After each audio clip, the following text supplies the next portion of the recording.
Globalisasi melahirkan dunia yang hiperkompetisi, dunia yang diwarnai oleh kompetisi yang super ketat. Oleh karena itu, satu pilar utama dalam menjaga kedaulatan adalah memenangkan kompetisi. Kita harus memenangkan kompetisi di dalam negeri. Kita harus memenangkan kompetisi di pasar global, di pasar luar negeri. Kita harus lebih unggul dari negara lain, dan kita harus mampu mendahului negara lain dalam dunia yang semakin kompetitif sekarang ini. Bapak Ibu alumni GMNI yang saya hormati, kedaulatan harus diperjuangkan dengan keberanian untuk menemukan cara-cara baru, untuk bisa mendahului negara lain. Tidaklah mungkin kita menggunakan tangga yang sama, seperti tangga-tangga yang dipakai oleh negara-negara yang maju di saat yang lalu. Untuk mendahului kereta yang lain, tidaklah mungkin kita menggunakan rel yang sama.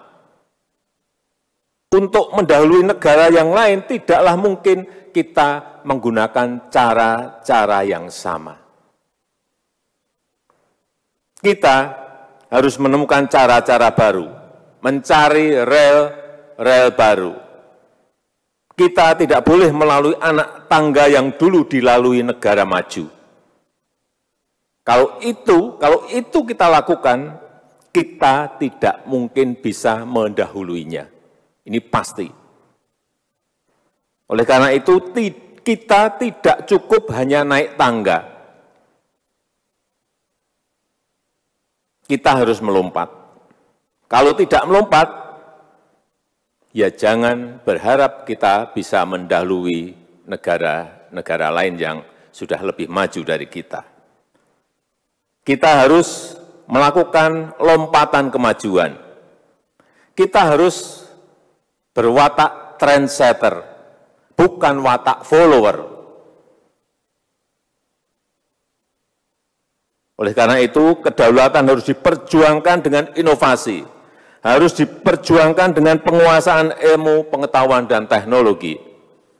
Revolusi industri jilid keempat telah mendisrupsi seluruh sendi-sendi kehidupan masyarakat. Pandemi COVID-19 telah memaksa dunia untuk berhenti sebentar dan harus mengembangkan cara dan normalitas baru. Dua disrupsi ini harus kita manfaatkan sebagai peluang. Ini ada peluang. Tatkala dunia berhenti sejenak, kita harus tetap maju bergerak. Tatkala dunia lockdown di mana-mana, kita dengan teliti mengendalikan pandemi dan ekonomi harus digerakkan secara hati-hati.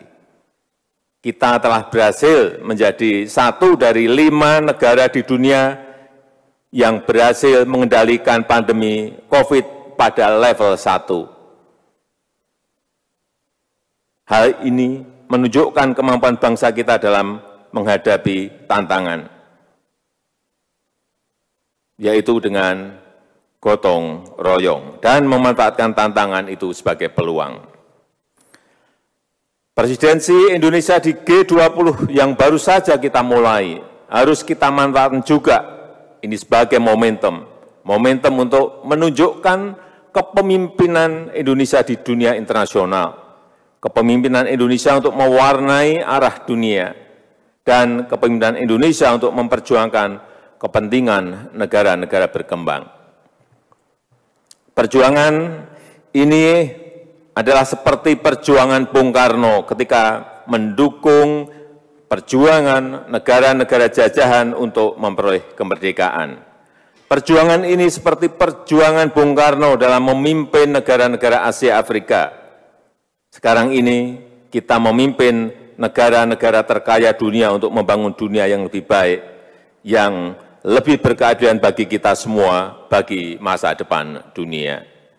Saya mengharapkan kontribusi persatuan alumni GMNI dalam berbagai arena kepemimpinan Indonesia, melahirkan pemikiran-pemikiran yang progresif, melahirkan pemikiran pemikiran bagi kemajuan bangsa, menguatkan ikatan dan melahirkan gagasan untuk menghadapi tantangan global dan merumuskan strategi besar dalam membangun negara yang berkarakter Pancasila. Saya rasa itu yang bisa saya sampaikan pada kesempatan yang baik ini, dan dengan mengucap Bismillahirrahmanirrahim, Kongres keempat Persatuan Alumni GMNI tahun 2021 saya buka hari ini.